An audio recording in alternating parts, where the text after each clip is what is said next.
Hello friends, welcome back to my channel. तो दोस्तों, आज हम पढ़ेंगे जूडो क्लास में nth ऑफ टाइप। तीन चीजें हमने पढ़ ली हैं। एक हवर पढ़ लिया है, एक्टिव पढ़ लिया है, चेक्ड पढ़ लिया है। आज हम nth ऑफ टाइप का यूज क्यों करते हैं ये पढ़ेंगे। तो जैसे मान लीजिए कि हमने बहुत सारे बटन क्रिएट किए हैं, 4-5 बटन क्रिएट किए हैं, और हम चाहते हैं कि दूसरे बटन यानी कि जो ऑड नंबर पे आ रहे हैं बटन, यानी कि पहला बटन, तीसरा बटन और मान लीजिए पांचवा बटन, इनका कलर चेंज हो जाए। तो उसके लिए हम किस चीज का यूज करते हैं? nth ऑफ टाइप का। पहले चलते हैं हमने वीएस कोड में। जब चीजें रन करवा के देखेंगे तो ज्यादा समझ में आएगा। जैसे मान लीजिए यहाँ पे हमने पहले से डिव क्रिएट करके रख लिया है, और इसमें एक पैराग्राफ हमने क्रिएट किया है, एक एंकर टैग क्रिएट किया है, और दो बटन क्रिएट किए हैं सारे डिव में। मतलब इस प्रकार हमने तीन डिव बनाए हैं। एक डिव ये है, एक डिव ये है, और एक डिव ये है, और तीनों में सेम चीज लिखा है। एक पैराग्राफ लिखा है, एक एंकर टैग, और दो बटन क्रिएट किए हैं हमने। देखिए, ठीक, ये चीज क्रिएट किया है हमने। अब हम सोच रहे हैं कि ये जो डिव है, उसमें ये जो दूसरा वाला है, इसका कुछ बैकग्राउंड कलर चेंज हो जाए या कुछ भी। तो हम चलते हैं अपने सीएसएस में, देंगे डिव को।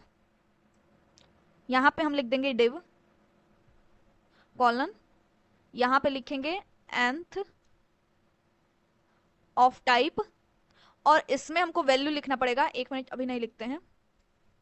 और यहाँ पे हम चाहते हैं कि बैकग्राउंड कलर उसका चेंज हो।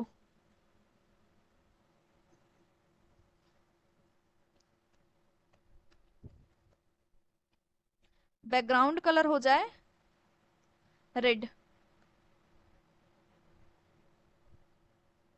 इसको हटा देंगे, दो दो कॉलन लग गए हैं, इसकी वजह से एरर आ रहा था। अब हमने दे दिया है यहाँ पे डिव को, अपने डिव को दे दिया nth ऑफ टाइप। अब देखिए, अगर हम रन करवाएंगे, एक मिनट पहले रन करवा के देख ही लेते हैं। रन करवा रहे हैं, कोई चेंज नहीं आया है यहाँ पे। क्यों चेंज नहीं आया है? क्योंकि यहाँ पे कोई वैल्यू हमने नहीं दिया है। nth ऑफ टाइप मतलब कौन सा वाला, पहला वाला कि दूसरा वाला कि तीसरा वाला। तो यहाँ पे अगर मान लीजिए कि आपने 2 दे दिया, ठीक। अब रन करवाते हैं।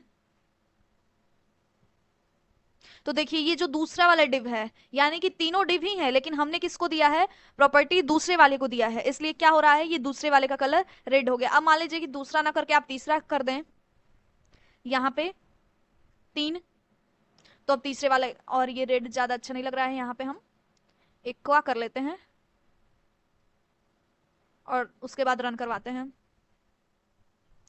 तो तीसरे वाले का क्या हुआ? बैकग्राउंड कलर क्या हो गया? एक्वा हो गया, ठीक। तो इस प्रकार से हम कुछ चीजें सेट कर सकते हैं। या मान लीजिए यहाँ पे हम 3 ना करके, यहाँ पे हम कर देते हैं 1n। अब देखिए, अब क्या चेंज हो रहा है। तो यहाँ पे सबका कलर एक्वा हो गया। क्यों सबका कलर एक्वा हो गया? 1n, n की वैल्यू सबसे पहले 1 रहेगी, तो 1 इंटू 1, 1 का कलर चेंज हुआ। n की वैल्यू फिर अपडेट होकर 2 हो जाएगी, तो 1 इंटू 2, 2 का भी कलर एक्वा कर देगा। n की वैल्यू अब 3 हो जाएगी, तो 1 इंटू 3। अब तीसरे वाले डिव का भी कलर एक्वा हो गया। तो इसीलिए आप 2n भी दे सकते हैं। 2n में क्या होगा? अगर हमने 3 डिव क्रिएट किया है, पहले n की वैल्यू 1 रहेगी, तो 2 इंटू 1 दूसरे वाले का कलर होगा, ठीक। उसके बाद अगर चौथा वाला रहेगा, तीसरा वाले का नहीं होगा। मान लीजिए एक और डिव क्रिएट कर लेते हैं समझाने के लिए ही।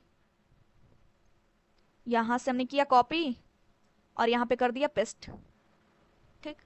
अब यहाँ पे 1 ना करके हम यहाँ पे दे देते हैं 2, और इसके बाद रन करवा के देखते हैं।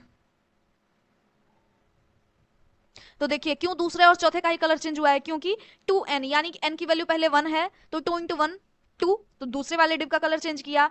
अब n की वैल्यू अपडेट हो गई, 2 हो गई, तो 2 इंटू 2 4, यानी चौथे वाले डिव का कलर एक्वा हुआ। तो इस प्रकार भी हम दे सकते हैं। तो nth ऑफ टाइप का यूज क्यों करते हैं, आपको पता चल गया। जैसे बहुत सारी चीजें अगर एक साथ ही रहेंगी, बहुत सारे बटन हैं, उसमें कुछ प्रॉपर्टी देनी हो, तो हम इसका यूज कर सकते हैं, ठीक। तो आज के लिए इतना ही, मिलते हैं नेक्स्ट वीडियो में।